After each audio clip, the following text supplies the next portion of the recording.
I guess the title says it all. I bought a new lens and I'm not quite sure yet whether this was the right decision or not.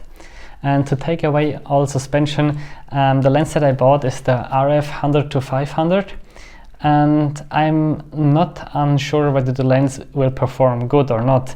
I've been reviewing it or testing and reviewing it for 2 months in very different conditions, and I really liked it. But at the same time, I also had the feeling I'm actually quite well covered with the 70 to 200. So there is no urgent need to buy this. And obviously now I changed my mind, not sure if it was a good idea or not.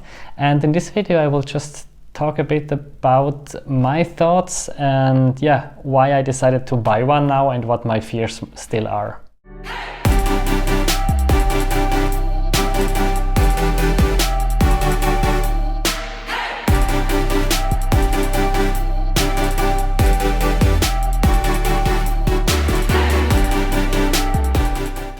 I really like to use my EF 70-200, the second generation f2.8 lens, for bigger animals that are not too shy, like the ibex in Switzerland. And there it just allows me to somehow get a bit more of the surrounding in the picture and still blurring the background quite nicely with this f2.8 aperture.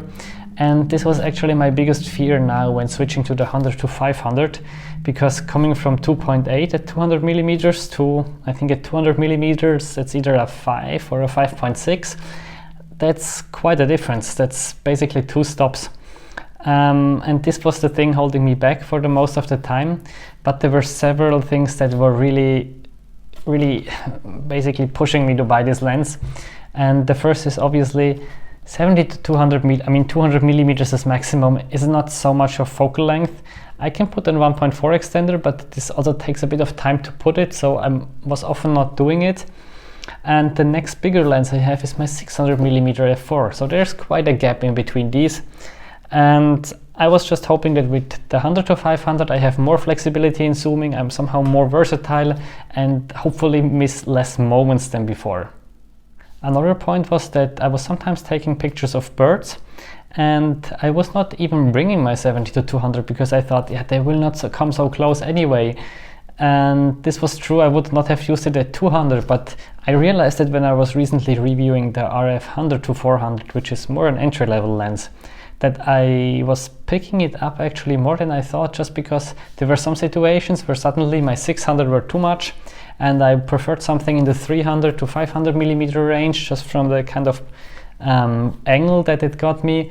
And also, speaking of angle, you can do more with a lens like this. You can hold it high, you can hold it quite low for a short time. One of the examples I recently had was I was taking pictures of swan chicks, and for this, since they were really tiny and cute, the 600 millimeter lens was basically perfect. The problem was just then sometimes the mother came, and one of the chicks was on the back of the mother, and with the 600 millimeter I could take some nice detail shots. But if I wanted to capture the whole scene, the mother with the chick on her back, this is exactly where I would have needed a lens like this. And of course there are some other things that are really nice about this one.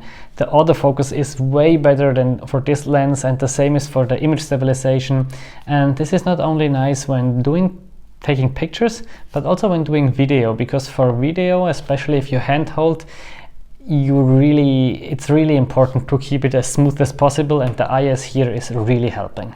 And one last thing I really liked about this lens was the minimum focal distance of 1.2 meters at 500 millimeter, which just allowed for a quite big magnification and therefore nice pictures of some butterflies, dragonflies, amphibians, all these things that I would call like, I don't know, walk by macro. So not the kind of macro shots where I take my actual macro lens, I take my tripod, I take my time, but rather, oh, there's a pretty butterfly, the light is quite decent, why not take a shot? So these were the reasons why I went for this lens now, and I still have some doubts about the background rendering as mentioned.